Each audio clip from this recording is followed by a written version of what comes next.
물고기라고 말 안 하신다면서요? 저희는 이제 물살이라고 표현을 하는데요. 살아있을 때는 물고기라고 불렀다가 이제 죽으면 생선이 되는 굉장히 기괴한 언어 방식인데, 물살이가 사실 축산 동물이 도살되는 것보다 잔인하게 죽임을 많이 당하죠. 굉장히 오랜 시간 동안 이렇게 질식하는 느낌을 받으면서 죽는다고도 하고.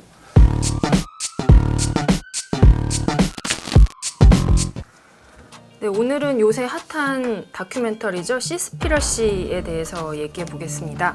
성환님 오늘 처음 오셨죠? 네네, 반갑습니다. 기후 행동하는 홍성환입니다. 드디어 시스피러시에 대해서 저희가 얘기하기로 했습니다. 이 날을 좀 기다리고 있었어요. 요즘 유튜브에 시스피라시 다룬 다큐들이 되게 인기를 많이 끌고 있더라고요. 100만 조회수 넘은 것도 제가 보기도 했는데, 이런 다큐멘터리가 이제 인기를 끄는 시대가 왔다니 되게 좀 놀라면서 보고 있었습니다. 네, 그 바다와 음모 이 두 단어가 합쳐진 단어죠. 그 카우스피라시라고 해서 육식의 진실을 다룬 다큐멘터리 제작자랑 같이 만든 다큐잖아요. 성환님은 또 비건이시죠? 아, 네네. 저는 기후 운동하면서 비건이 됐는데요. 이 시스피러시가 그래서 동물권 문제도 되게 많이 다루고, 환경 문제도 다루고, 자원 낭비 문제, 보건, 그리고 역시 그 제목에 맞게 그 배후 세력 음모론까지 다루는 굉장히 재밌는 영화입니다.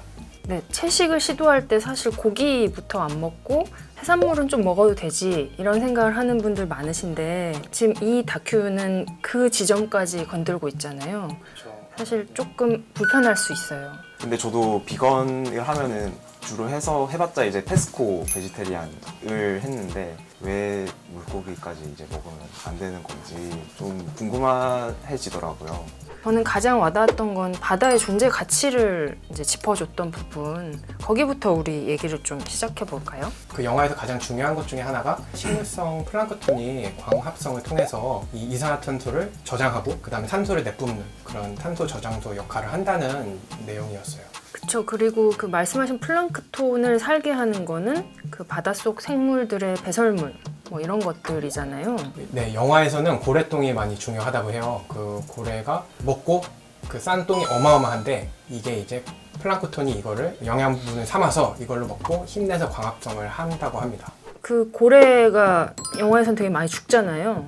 그 영화를 보면은 돌고래가 일본에서도 굉장히 많이 학살당하고 하는 장면도 포함이 되어 있는데요. 사실 일본에서만 죽는 게 아니죠.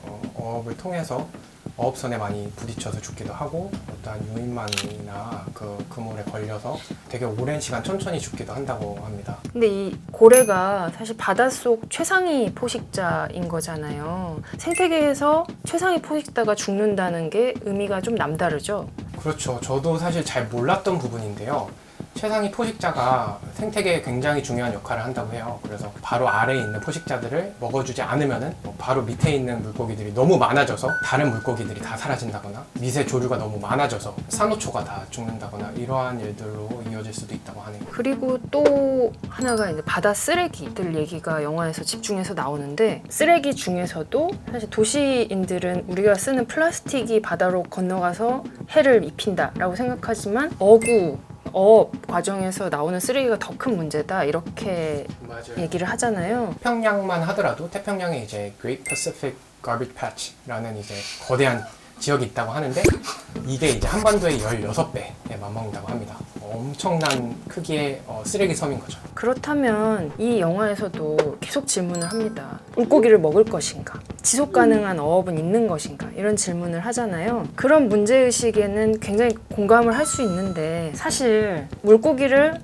먹지 않을 수 있을까? 그렇게 묻는다면 자신이 없다는 분들 굉장히 많으실 거예요. 지속 가능하게 어업을 해서 개체수를 조절하면서 물고기를 먹는 건 괜찮은 거 아닌가요? 그러니까 저도 그런 고민을 많이 하는데, 사실 우리가 지속 가능하게 먹을 수 있는 게 과연 몇이나 있을까라는 질문을 하게 돼요. 가장 이 영화가 이슈가 되었던 부분 중에 하나도 특히 대규모적인 규모의 상업어업이 얼마나 이 자연의 파괴를 하는지를 가르쳐 줬던 부분인 것 같아요. 네, 사실 이 상업어업이 사람들이 환경을 계속 파괴하게끔 놔둘 수는 없잖아요. 아마 이 다큐멘터리를 보신 분들 자체적으로 좀 공감대를 좀 형성해서 또 새로운 요구로 좀 나아갈 수 있어야 되지 않을까 그런 생각이 좀 들어요. 그리고 지금 시스피라시 자체가 그 음모론을 다루는 거잖아요. 그거 자체가 정보가 공개되지 않는 그런 문제점들이 되게 많다는 생각이 좀 드는데, 그럼 정보가 좀 투명하게 공개돼서 시민들이 그 정보에 대해 접근할 수 있도록 하는 것도 필요하지 않을까. 사실 영태는 지금 정부가 보건 사업을 엄청 열심히 하고 있어요. 영태처럼 종이 아예 없어지기 전에 이제 생태계를 보호해야 된다. 뭐 이런 고민거리를 던져준 게 아닌가 싶습니다. 그렇죠. 굉장히 지적 호기심을 자극하는 그런 다큐였습니다.